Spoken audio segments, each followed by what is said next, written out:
पिंडाकार विशेषो घट रुचिकादि कारणम, इसलिए पिंडाकार विशेष घट रुचिकादि का कारण नहीं है, यह तो हम मानते हैं।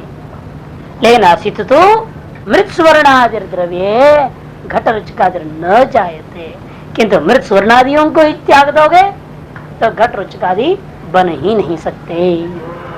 इति मृत स्वर्णादि द्रव्य में कारण न तो पिंडाकार विशेष, इसलिए मृत स्वर्णादि द्रव्य ही कारण होता है, पिंडाकार विशेष कारण नहीं होता है।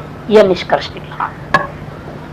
इससे आप अनुमान कर सकते हैं, व्यतिरेक साहचर्या आप अनुमान किया जा सकता है यहाँ पर मृत स्वर्णादि द्रव्य इत्यादि।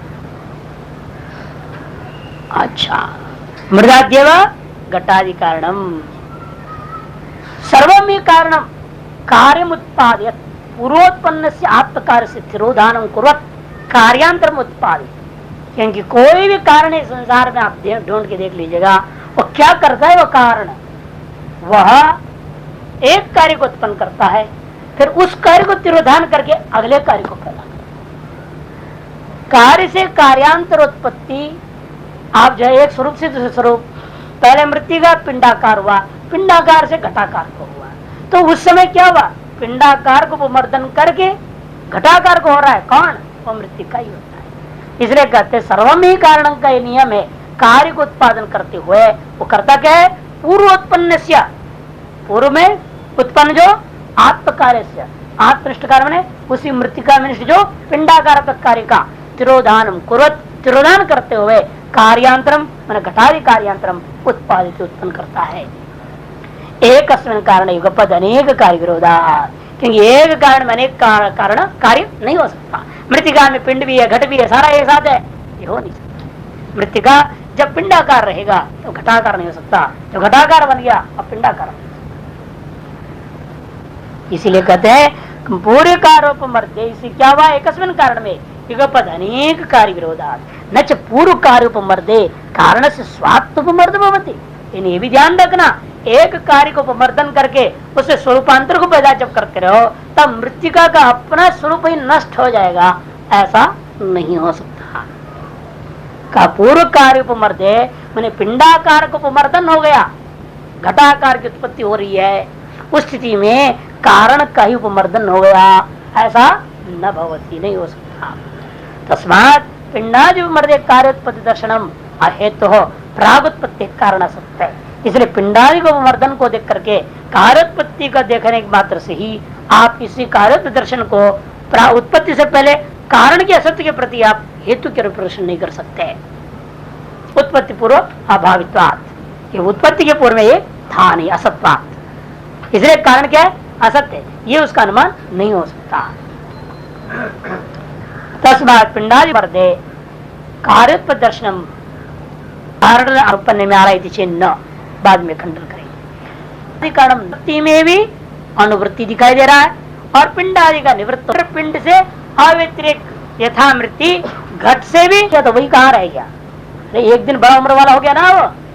पिंडादि गदानाम मृदाद्यवनामेव घट, ऐसा ही कुणाल की बुद्धि में ज्ञान है क्या, ऐसा पूर्व पक्ष का मन की आशंका, पूर्व पक्ष तो मन में रख कर किसी एकमात्र उसके अंग में क्या अनुमान ही सही है, बाकी सब गलत हो सकता है, प्रत्यक्ष गलत हो सकता है, प्रतिविज्ञा के समान गलत हो सकता है, स्मृति के समान गलत हो सकता है, भ्रांति के समान गलत हो सकता है, प्रत्यक्ष कोई भरोसा नहीं है। लेकिन अनुमान ठीक है, अरे वो अक्ल नहीं, अनुमान भी तो प्रत्यक्षाधीन नहीं है, लेकिन वो उसको नहीं मानते, उसके लिए कह रहे सिद्धांत प्रत्यक्षानुमान और अव्यभिचारिता विरुद्धा न, प्रत्यक्ष और अनुमान के बीच में अव्यभिचारी विरोध है ऐसा आप नहीं कहना, विरोध नहीं है और विरोधाभास है। क्यों, प्रत्यक्ष पूर्वकता अनुमान से सीधा सा सवाल जवाब है। भाई जिस अनुमान को आप प्रत्यक्ष से ज्यादा बलवान मान रहे हो, वो अनुमान तो प्रत्यक्ष का बेटा है, प्रत्यक्ष से पैदा हुआ बच्चा है, वो कैसे बलवान हो जाएगा। प्रत्यक्ष प्रमाण के द्वारा गृहीत व्याप्ति के अधीन है, यदि प्रत्यक्ष गलत है उस गृहीत व्याप्ति गलत होगा, व्याप्ति गलत होगा, अनुमान भी गलत हो जाएगा। तो कैसे अनुमान जब प्रत्यक्ष ज्यादा बलवान हो जाएगा, असंभव। इसलिए प्रत्यक्ष पूर्वकत्वाद अनुमानस्य सर्वत्र अनाश्वास प्रसंगात। तो समस्या फिर क्या होगी? फिर भी आप अनुमान का पीछे पड़ोगे, वो अनुमान का उच्छेद हो जाएगा। सभी विषय में, कहीं भी किसी भी विषय के प्रति हमारे अंदर विश्वास ही नहीं रह जाएगा, सब खंडित हो जाएगा। यदि च क्षणिकम सर्वम तदेव इदमिति गम्यमानम तद बुद्धिरपि अन्य तद बुद्धिय अपेक्षत्वे तस्यापि अन्य तद बुद्धि अपेक्षत्वम यदि अनवस्थायां तत्सदृशम इदम इत्यस्यापि बुद्धेः मृषात् सर्वत्र अनाश्वासता एव। अनाश्वासत प्रसंगात इसी की व्याख्या कर रहे हैं। यदि मान लीजिए आप बौद्धों के हिसाब से चलते हैं और सगल पदार्थों को सर्वम क्षणिकम को स्वीकार करके चलेंगे, तो क्या होगा? पूर्व को अपेक्षा उत्तर रहेगा। और उत्तर की प्रामाणिकता किस पर निर्भर है? पूर्व पर। लेकिन पूर्व तो नष्ट हो गया जब तक उत्तर पैदा हो गया, और उसे प्रामाणिकता नहीं, उसे उत्तर में जब तक उसे प्रामाणिकता ही नहीं हुआ तब तक अगला क्षण आ गया। यूं ही करते करते चलता ही रहेगा, किसी वस्तु प्रामाणिकता ही आप नहीं ला पाएंगे, सर्वत्र नाश्वास हो जाएगा। वही कहते हैं यदि क्षणिकम सर्वम, फिर क्या होगा? तदेव इदम इति गम्यमानम, किसी वस्तु में आपका ज्ञान हुआ यह वही है। इस प्रकार से ज्ञान होने वाले वस्तु में आपको ज्ञान क्या हुआ? यही वह यह वही है, ऐसे ज्ञान हुआ। तो तद बुद्धिरपि, लेकिन वह बुद्धि, वह विज्ञान भी क्या करेगी?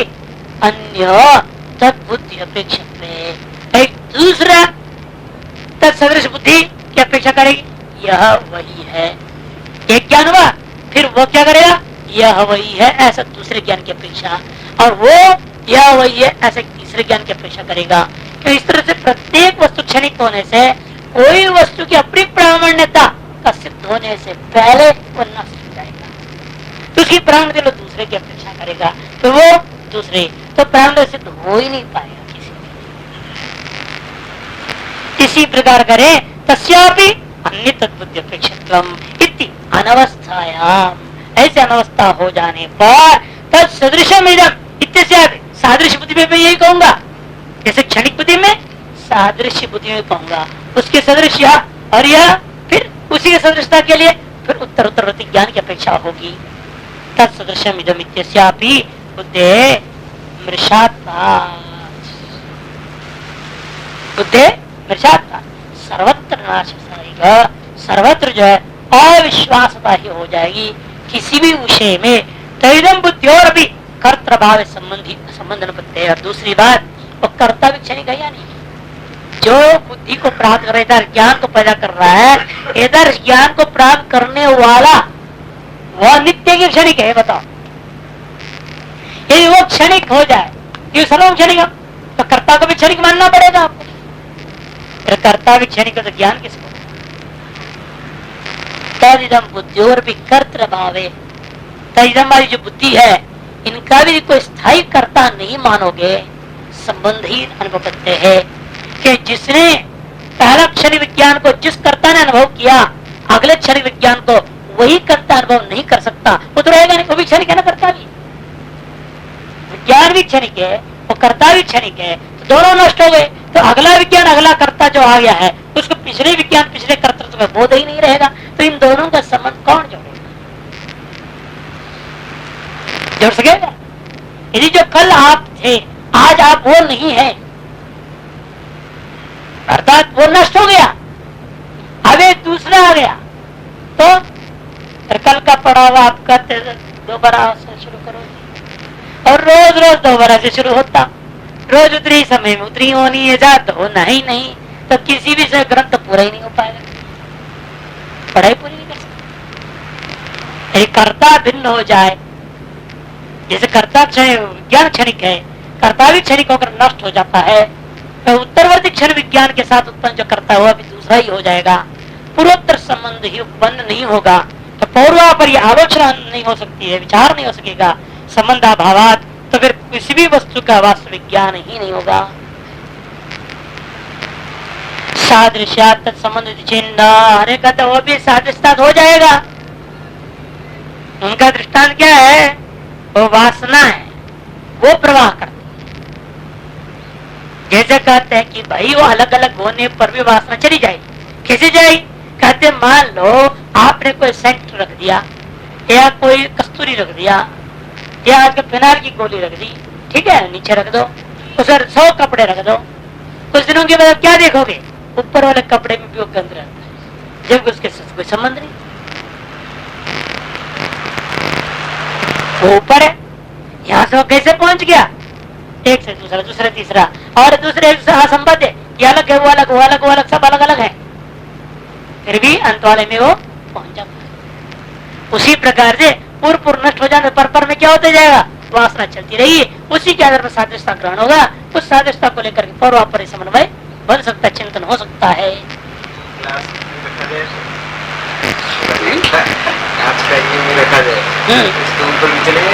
कहीं भी रख दो, गंध ऐसी चीज है सबको आर पार करके चल देगा, जब तक वैक्यूम नहीं क्रिएट करोगे।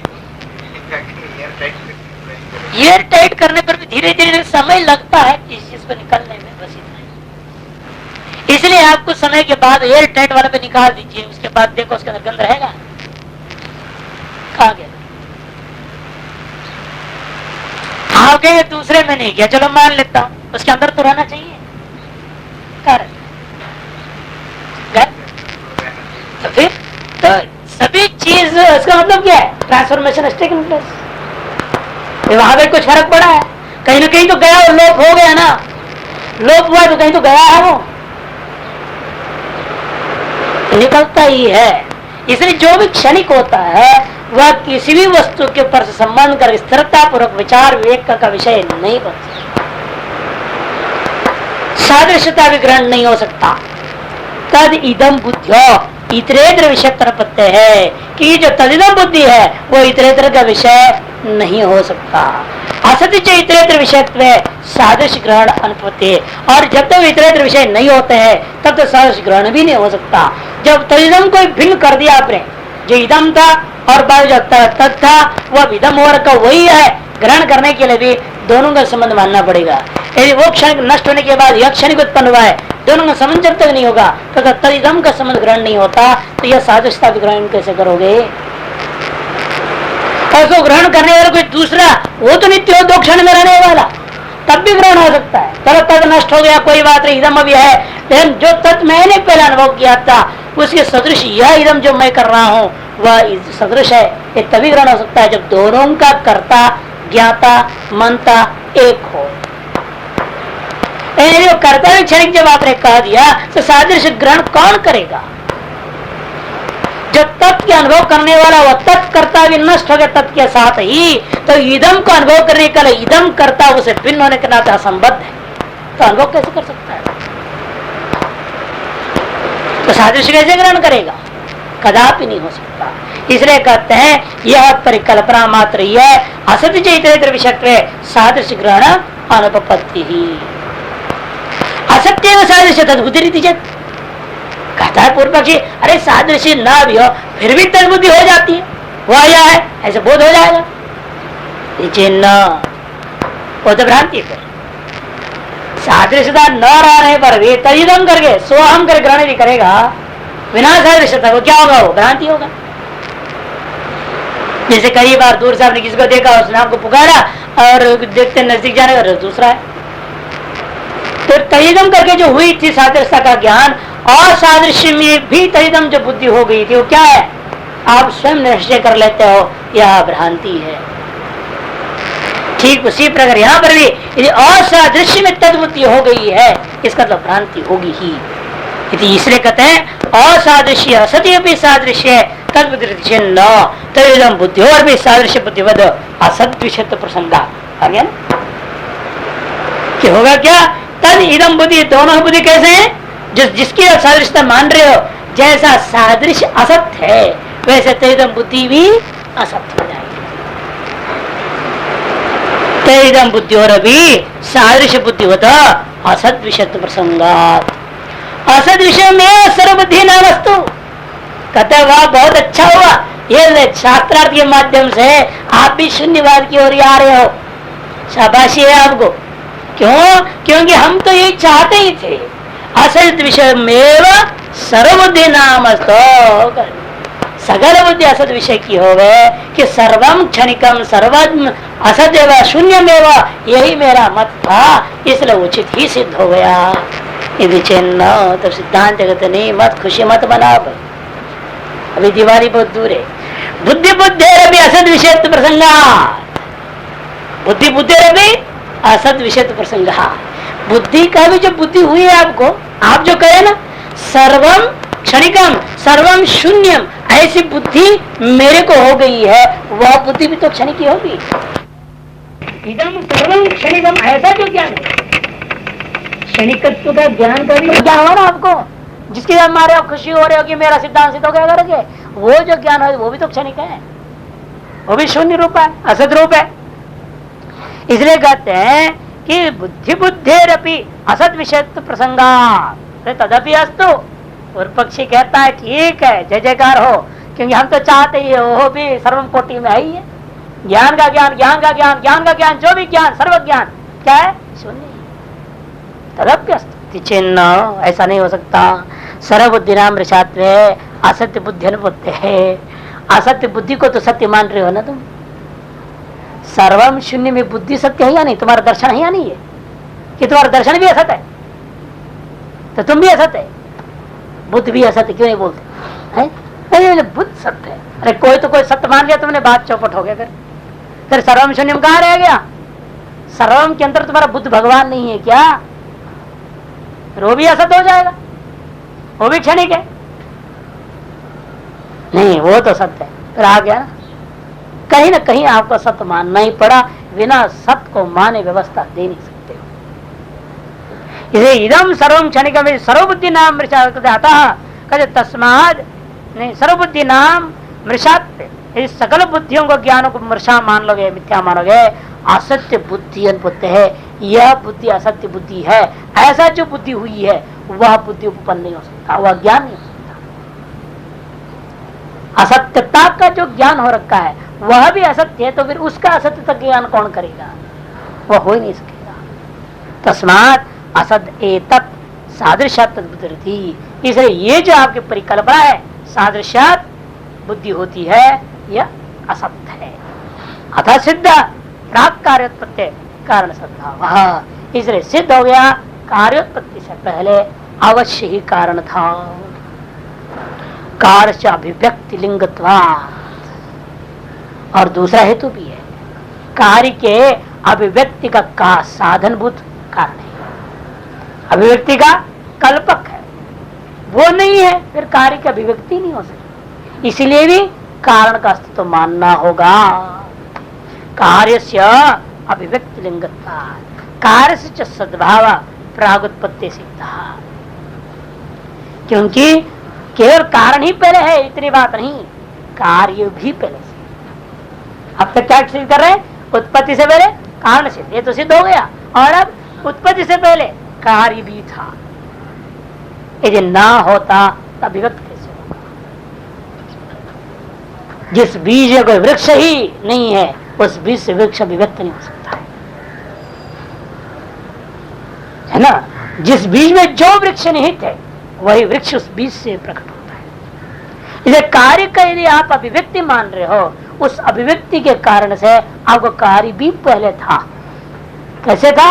अनभिव्यक्त रूप से था, यह मानना होगा। कार्यस्य सद्भाव प्रागुत्पत्ति सिद्ध, कार्य का भी सद्भाव उत्पत्ति से पहले है, यह बात भी सिद्ध होता है। तब पूर्व पक्षी उठाएगा, हेतु भाग कर आक्षेप करता है।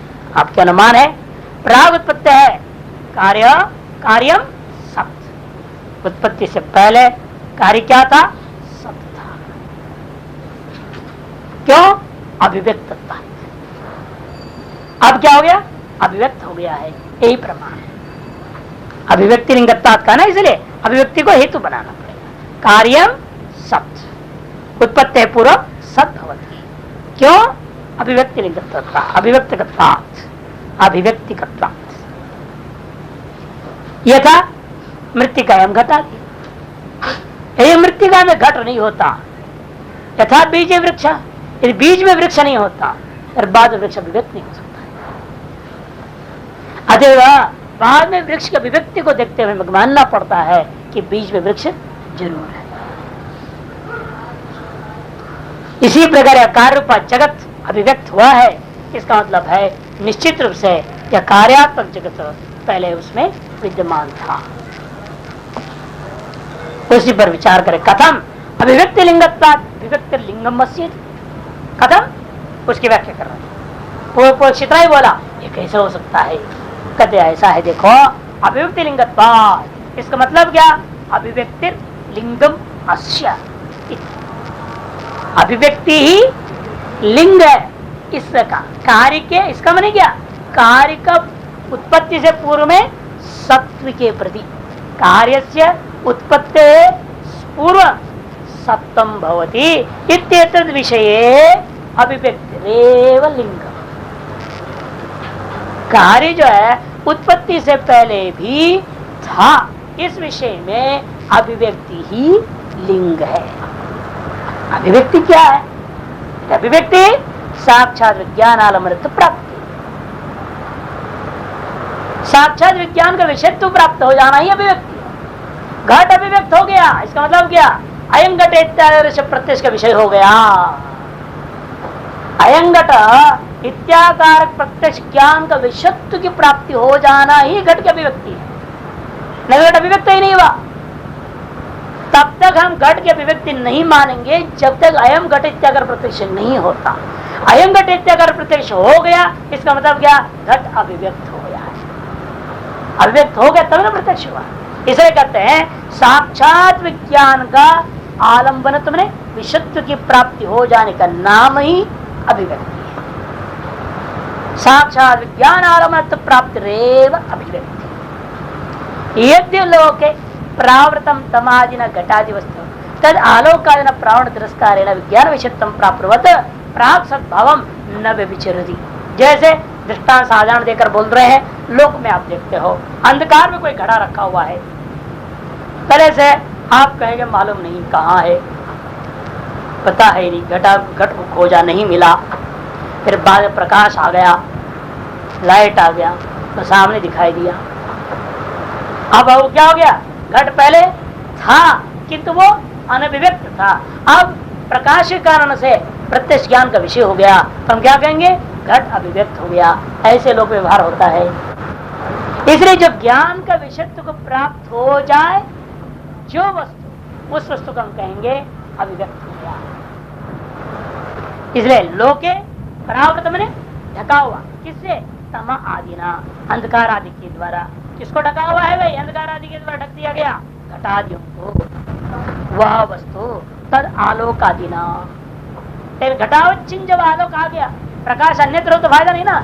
जब घटावच्छिन्न देश में प्रकाश पड़ जाए और घटावच्छिन्न आलोक बन जाए, वह आलोक घट जो है आलोक विशिष्ट जब हो जाता है, तब क्या होता है, तब आवरण तिरस्कारेण, वो जो आवरण था तमादि उसका तिरस्कार हो गया। तिरस्कार के द्वारा विज्ञान विषयत्वं प्राप्त, विज्ञान के विषय को प्राप्त। कौन, वह घट। प्राक सद्भावम न विचरते, ऐसी स्थिति में आपको मानना पड़ेगा पहले यहाँ घट था, अर्थात प्राक माने आपके द्वारा प्रत्यक्ष होने से पहले उस घट के सद्भाव को स्वीकार करना ही पड़ेगा। अन्यथा जब आपने देखा, आपके ज्ञान का विषय जब हो रहा था, वह घट अभिव्यक्त उस समय नहीं हो सकता, पहले से विद्यमान है, अतः बाद में उसको प्रत्यक्ष आपने कर लिया। तथा इदम अपि जगत प्रागुत्पत्ति इति अवगच्छामः, ठीक उसी प्रकार से जगत भी उत्पत्ति से पहले अनभिव्यक्त अवस्था में विद्यमान था, ऐसा हम स्वीकार करते हैं। नहीं है विद्यमान घट उदित्य अपि आदित्य उपलब्ध, जैसे संसार में आप अनुभव कर रहे हैं कि भाई मान लो घट है ही नहीं, चाहे 1000 सूर्य भी आ जाए, क्या आपको घट का प्रत्यक्ष हो जाएगा? जो है नहीं तो है नहीं, उसको 1000 सूर्यों से भी आप प्रत्यक्ष नहीं कर सकते। इसे जो है वही बाद में प्रकाश के द्वारा वह अब प्रकाशित किया जा सकता है। इधर जो पहले है वो बाद उसी को हम अपने ज्ञान का विषय बना सकेंगे। अतएव ज्ञान का विषय होने वाला प्रत्येक वस्तु को पहले से विद्यमान है, यह स्वीकार करना पड़ेगा। अतएव अभी हमारे जो विज्ञान का विषय होता है, इस जगत को भी पहले से विद्यमान था, ये मानना होगा। किस रूप में, तो एक अलग बात। जैसे वहां अनभिव्यक्त था घट, बाद में अभिव्यक्त हो गया ज्ञान के द्वारा, तो सर यहाँ पर भी पहले अनभिव्यक्त था और अपने अज्ञान से अभिव्यक्त हो गया। अज्ञान जन्य ज्ञान से अभिव्यक्त होता है, फर्क कितना ही है।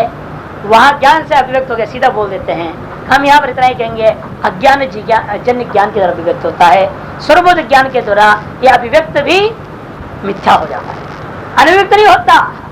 अनभिव्यक्त और अभिव्यक्त दोनों दिशाओं से पर्याप्त हो जाते हो और कहे जगत ही नहीं है, मांडुक्य में आ जाते हैं। जब स्वरूप ज्ञान होता है, यावत काल पर्यंत अज्ञान जन्य ज्ञान है, अर्थात अज्ञान जन्य मनादि अंतःकरण के वृत्ति कर जन्य जो वृत्ति ज्ञान रहेगा, तावत पर्यंत माना जाएगा कि जगत पहले अनभिव्यक्त था और अब अभिव्यक्त हुआ है। फिर अभिव्यक्त अवस्था को प्रलय काल में जाएगा, फिर सृष्टि काल में अभिव्यक्त अवस्था को प्राप्त होता है। यह काल चक्र स्वीकार अज्ञानाधीन ज्ञान को लेकर के ही व्यवहार होता है। तो यहाँ सिद्धांति का अनुमान का खंडन करने जा रहा है। सिद्धांति ने कहा था विमतम जगत प्राग अभिव्यक्त है सत। यह जो कार्यभूता जगत है, इसकी उत्पत्ति से पहले यह भी सत था। क्यों? क्योंकि आप हेतुवा दिया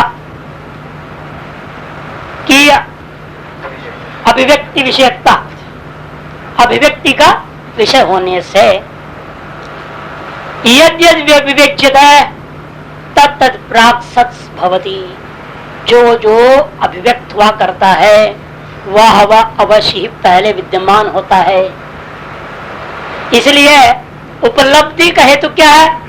विद्यमान सती अभिव्यक्तत्व उपलब्धि का हेतु हो गया, और अनुपलब्धि के प्रति विद्यमान सती अनभिव्यक्तत्व होने से अनुपलब्धि होती है। इसलिए अविद्यमानता अनुपलब्धि का हेतु नहीं है।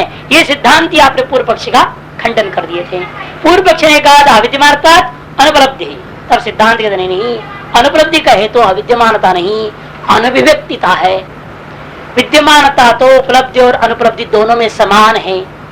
विद्यमान की उपलब्धि होती है और विद्यमान की अनुपलब्धि भी होती है। अनुपलब्धि क्यों ही विद्यमान रहते हुए? अनभिव्यक्त होने से। इसलिए विद्यमान होता हुआ जो अभिव्यक्त होता है वो उपलब्ध होता है, और विद्यमान होते हुए जो अनभिव्यक्त रहता है वह अनुपलब्ध होता है। ये सिद्धांत ने जो व्यवस्था जब दिया तो पूर्व पक्षी कहते हैं नो, ये आपका अनुमान ठीक नहीं, क्योंकि ये जो सत्य न साध्य और बाध दोष ग्रस्त है। जैसे बहुत सुंदर तो है अनुमान आपका, कौन? वन्नीर अनुष्ण द्रव्यत्वात् जलवत यत्र यत्र द्रव्यत्वम तत्र तत्र अनुष्ठत्वम यथा जले, बिल्कुल फिट बैठ रहा है, इसमें कोई संशय नहीं। लेकिन वह अनुष्णत्व अग्नि में प्रत्यक्ष प्रमाण से बाधित है यथा, तथा आपका सप्तम प्राग उत्पत्ति सप्तम रूपा जो साध्य है ये विमत रूपा जगत में बाधित है। क्यों? ते अविद्यमान भावात उपलब्धेत चेत, क्योंकि यदि आप कहते हुए उनके अंदर अविद्यमानता का अभाव है अर्थात विद्यमान है वो, फिर तो उपलब्ध होना चाहिए। कि पूर्व पक्षी वही रटन रटा हुआ है, विद्यमान है तो उपलब्ध हो, अविद्यमान है तो उपलब्ध नहीं हुआ। व्याख्या करता है अपनी पूर्व पक्ष को ही। नहीं तो घटारी कार्य कदाचित अविद्यमान आदित्य उपलब्ध है। घटारी कार्य कदाचित अविद्यमानम, क्योंकि आपने जो बात हम मानते हैं कि घटारी कार्य है जो कदाचित भी अविद्यमान है। कदाचित भी यदि वो विद्यमान नहीं है तो हजारों सूर्य भी क्यों ना उग जाए तो भी वो उपलब्ध नहीं होता। इससे आधार पर हमें भी मालूम महसूस होता है अविद्यमानता ही अनुपलब्धि का कारण है। मृतपिंडे असन्निहिते तमादि आवरण सती विद्यमानत्वात्, और घट क्या है कि मृत पिंडे असन्निहित है। मृद इत्यादि चैत्यंत पाठ प्रक्षिप्त टीका भी तथैव प्रतिपाद्य। यहाँ पर मूल भाषा और टीका को स्वीकार नहीं कर रहे हैं, ये जरूरत नहीं था। मृत पिंडे असन्निहिते तमाद्यावरण सती विद्यमान चेत न, ये जो वाक्य बीच कहा ये वाक्य जरूरत नहीं है। और इसकी टीका भी जो है ना जबरदस्ती कर दिया गया है, ये भी एक पंक्ति टीका में लिया है ननु से, है ना, वो आवश्यकता नहीं है। अच्छा खैर, लेकिन है तो पढ़ लेते हैं। मृत पिंडे असन्निहित, मृत पिंडे उत्पत्ति से पहले पिंड शिव आवरकत्वात् नोपलभ्यते, पिंड ही आवरक होता है वेदांत मत में। वेदांत मत में मृतिका में विद्यमान घट को आवरण कौन कर रखा है? पिंड दशा। और वो कहता है पिंडे असन्निहित है, इसीलिए और पीछे कह रहा है पिंडे असन्निहित है, पिंड रूपी आवरण नहीं है और तमाम दूसरे आवरण भी नहीं है। विद्यमान यदि घट है वो तो उपलब्ध होता ही है। और इसी प्रकार यदि उत्पत्ति से पहले भी घट विद्यमान था फिर तो उपलब्ध होना चाहिए था, जिसलिए उपलब्ध नहीं होता इसलिए वो असत मानना होगा, विद्यमान मानना होगा। यदि छिन्न सिद्धांत के भाई देखो ऐसा नहीं कहना, आवरण भी दो प्रकार के होते हैं। द्विविधत्ता आवरण से दो प्रकार के आवरण है, एक स्वरूपनिष्ठ है एक बाह्य है। जैसे अब दीवार है तो बाह्य वस्तु, बाहर से कोई देखना चाहता है तो नहीं देख सकता। हम लोगों के बीच और उसके बीच में आवरण बना हुआ है। और दूसरा स्वरूप गति है उसका आवरण। जैसे व्यक्ति अंधा हो गया और क्या देखेगा? वो अपने में कमी है ना, वो अपने आप को भी नहीं देख सकता, कैसे रंग का कपड़ा पहना है तो दूसरे को क्या देखेगा? स्वनिष्ठ आवरण और एक परनिष्ठ आवरण था। इसको ले रहे घटारी कार्य से द्विविधम ही आवरण। घटारी कार्यों में भी इसी प्रकार हम दो प्रकार का आवरण मान सकते हैं, लेकिन परनिष्ठ आवरण हमेशा क्या है? अभिव्यक्त होने के बाद होता है और स्वनिष्ठ आवरण अनभिव्यक्त अवस्था का है। यही अंतर दिखाना चाहते हैं। मृदादेर अभिव्यक्त तम कुट्यादि आवरण, मृदादियों से अभिव्यक्त जो घटादी है उनके प्रति अंधकार हुआ, दीवार हुआ इत्यादि क्या है? आवरण हो जाते हैं।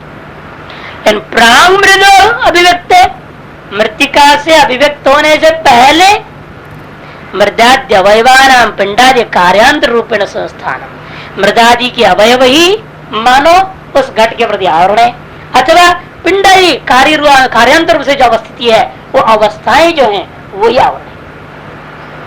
शूर्ण दशा में क्या है? मृतिका का अवयव ही उस मृतिका विद्यमान घट का आवरण बन रहा है, मूल अवस्था। और बीच की अवस्था गई पिंडादि अवस्था, कार्यांतर अवस्था हुआ। कारण अवस्था में क्या है? स्वगत अवयव ही कार्य का प्रतिबंधक है, आवरण है, उसको हम स्वनिष्ठ आवरण। कार्यांतर अवस्था भी स्वनिष्ठ आवरण ही है कि मृतिका में ही पिंड है और पिंड मृतिका में विद्यमान घट को आवृत किया हुआ है। ये दोनों ही कारण अवस्था का या कार्यांतर अवस्था दोनों ही जब तक कारणनिष्ठ है उसको स्वनिष्ठ आवरण कहा जाएगा। और अभिव्यक्त अवस्था में एक ही रास्ता परनिष्ठ ही होता है, बाह्य जो अंधकार आदि हो चाहे दीवार आदि हो वे ही आवरक हो सकते हैं। इसलिए कारण से अभिव्यक्त घट आदि के प्रति तम कुट्यादि बाह्य आवरण हुआ करते हैं। और मृतिका से अभिव्यक्त है प्रांग, प्रांग मृदो अभिव्यक्त, यहाँ भी अन्वय देखो ऐसे मृदो हो अभिव्यक्त है प्रांग, मृतिका से घट की अभिव्यक्ति होने से पूर्व काल में दो प्रकार की वह आवरण हो सकती वहां पर भी। एक तो मृतिका के अवयव स्वयं आवरण बन सकते चूर्ण अवस्था में, और पिंडादि कार्यांतर अवस्थाओं में वो पिंडादि कार्यांतर जो वही आवरण बन जाते हैं। तस्मात् प्राग उत्पत्ति विद्यमान से घटादि कार्य से आवृतत्वाद अनुपलब्धि है। इसलिए उत्पत्ति से पहले विद्यमान घटादि कार्यों का जो है पिंडाद्याकारेण अथवा अवयवों के माध्यम से आवृत हो जाने के कारण से अनुपलब्धि है। अविद्यमान के कारण से अनुपलब्धि नहीं है, विद्यमान होते हुए अनुपलब्धि का कारण कौन है? अनभिव्यक्ति। अनभिव्यक्त है ना घट, किंतु इस समय क्या है? पिंड रूप में है या अवयव रूपेण है। तो अवयव रूप से विद्यमान वह जो अवयव हैं वे अवयव उस मृतिका में विद्यमान घट को आवरण कर रहे हैं, इसलिए अनभिव्यक्त है। इसलिए अनुपलब्धि का मूल कारण क्या है? अविद्यमानता नहीं, विद्यमान होते हुए अनभिव्यक्त होना। और उपलब्धि का मूल कारण क्या है? विद्यमान रहते हुए अभिव्यक्त होना। उपलब्धि और अनुपलब्धि का ये हेतु है। लेकिन विचार होगा इसे।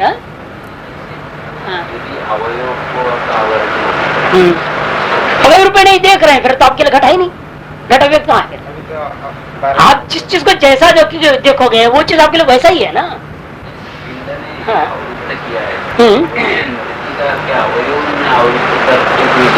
चूर्ण अवस्था में। हाँ। आप क्या देख रहे हैं? आप यही कह रहे हैं ना, इसमें क्या है? चूर्ण है, अवयव है। इसका मतलब क्या? आप घट को नहीं देख रहे हैं उसमें, जब भी उस समय भी घट है। एक घट को नहीं देख रहे कारण क्या है? आप उसको उस समय चूर्ण रूपेण देख रहे हो ना। चूर्ण रूपेण देखना ही घट की जो है आवरण है, और पिंड रूपेण देखना ही घट का आवरण है। और घट रूपेण घट को देखा आपने तो ना पिंडावरण बन रहा ना अवयव बन रहा। तो किस रूप से आप देख रहे हैं? इसे न्यायिक लोग इन्हीं आधार पर तो न्यायिक आदि भी चलते हैं ना। और उन्होंने क्या इसे प्रकार कह दिया। किस रूप से देख रहे हो? पिंडत्वाचन मृतिका देख रहे हो, घटत्वाचन मृतिका देख रहे हो, अवयत्वाचन मृतिका देख रहे हो, उनकी भाषा में ऐसा बोलो। जब घटत्वाचन आप देख रहे हो तब घट अभिव्यक्त माना जाएगा। जब पिंडत्वाचन देख रहे हो, अवयत्वाचन देख रहे हो,